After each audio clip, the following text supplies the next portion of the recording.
জীবনটা হচ্ছে একটা অভিনয় মঞ্চ। এখানে আমরা সবাই কম বেশি অভিনয় করি। কেউ কেউ দেখবেন এই বুকের মধ্যে দুঃখ কষ্ট চেপে রেখে মুখে হাসি ফুটিয়ে তোলার চেষ্টা করি। আবার কেউ কেউ দেখবেন সে জীবনে সব কিছু পেয়েছে, টাকা পয়সা বাড়ি গাড়ি, তার কোনো কিছুতেই অভাব নেই, তবুও দেখবেন সে কখনো কাউকে না হাত তুলে 2 টাকা দিয়ে সাহায্য করে না।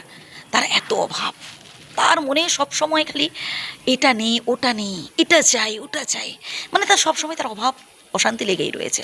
আসলে সেই সব মানুষেরা না কোনো কিছুতেই সন্তুষ্ট হতে পারে না, তারা অল্পে সন্তুষ্ট হতে পারে না, তাই তাদের মন থেকে অভাব দূর হয় না। আসলে আপনি যত বেশি অল্পে সন্তুষ্ট হতে পারবেন, বিধাতার দেওয়া দুঃখ কষ্টগুলো হাসি মুখে যত বেশি আপনি গ্রহণ করে নিতে পারবেন, তত বেশি আপনি জীবনটাকে উপলব্ধি করতে পারবেন। অপরের সাথে তুলনা করে না টেনশন করবেন না, বরং আপনি নিজের সাথে নিজেকে তুলনা করুন। একটা সময় আজ থেকে 10 বছর আগে আপনার পরিস্থিতি কেমন ছিল, এখন আপনি কেমন পরিস্থিতিতে আছেন, এটা নিয়ে ভাবুন। কিন্তু ওই অপরের সাথে তুলনা করে হাহুতাশ করে টেনশন করে কোনো লাভ নেই, এতে মানসিক টেনশন বাড়ে আর কিছু না।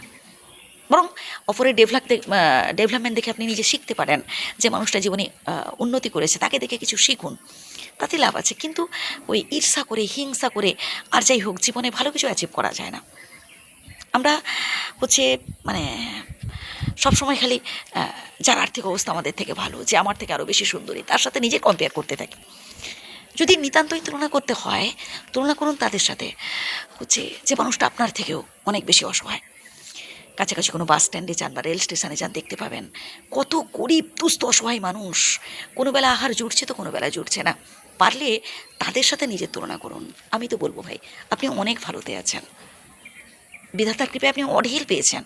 আসলে আপনি কোনো কিছুতেই সন্তুষ্ট হতে পারছেন না, তাই সংসারের অভাব অনটন দূর হচ্ছে না, আপনার মনের অশান্তি দূর হচ্ছে না। অনেকে দেখবেন হুটহাট করে খালি টেনশন করে ফেলে, মানে সামান্য একটা কথাতেই টেনশন করে ফেলে, ইগো ফিল করে বেশি। ওই ইগো টিগো নিয়ে বেঁচে থেকে কোনো লাভ নেই ভাই। ইগো কেন নিয়ে বাঁচবো? বাঁচবো আনন্দের সহিত বাঁচবো। এই জীবনটা পেয়েছি ভাই বিধাতার অসীম কৃপা।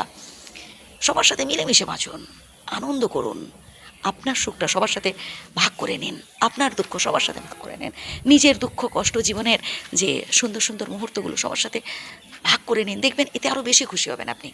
কারণ এতে আপনি যখন অপরের সাথে হচ্ছে নিজের আনন্দগুলো ভাগ করবেন, আপনি যখন অপরের দুঃখ কষ্টগুলো আপনি নেবেন, ভাগ করে নেবেন, তখন দেখবেন অপরেও খুশি হচ্ছে আর আপনি অপরকেও আনন্দে রাখতে পারছেন।